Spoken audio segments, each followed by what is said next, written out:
Une nouvelle trêve à Gaza est-elle envisageable ? Le chef du Hamas, Ismail Haniyeh, est arrivé au Caire, en Égypte, et il vient entamer de nouvelles discussions.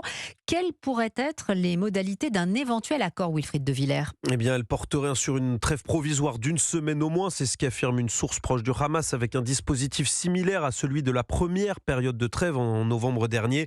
Un échange entre des otages israéliens et des prisonniers palestiniens. Une quarantaine de personnes retenues à Gaza pourraient ainsi être libérées. Des femmes, des enfants, mais aussi des hommes, uniquement des civils.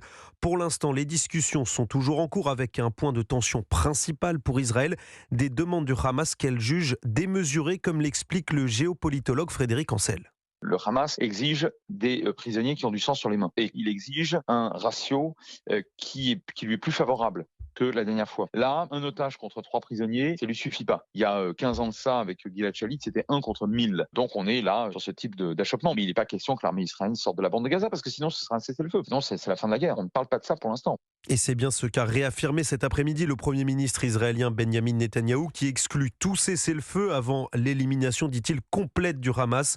Pour le groupe terroriste, par contre, il n'y aura pas d'échange d'otages sans arrêt durable des combats et un retrait de l'armée israélienne de Gaza. Mais si officiellement chacun campe sur ses positions, des tractations ont lieu en coulisses en vue d'une nouvelle trêve.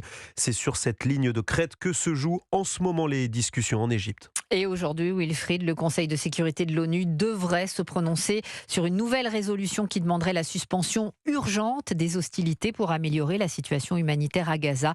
De son côté, le Programme alimentaire mondial annonce l'arrivée d'un convoi de 750 tonnes d'aide alimentaire dans l'enclave, soit 46 camions. Ce sera le premier en provenance de la Jordanie depuis le début de la guerre.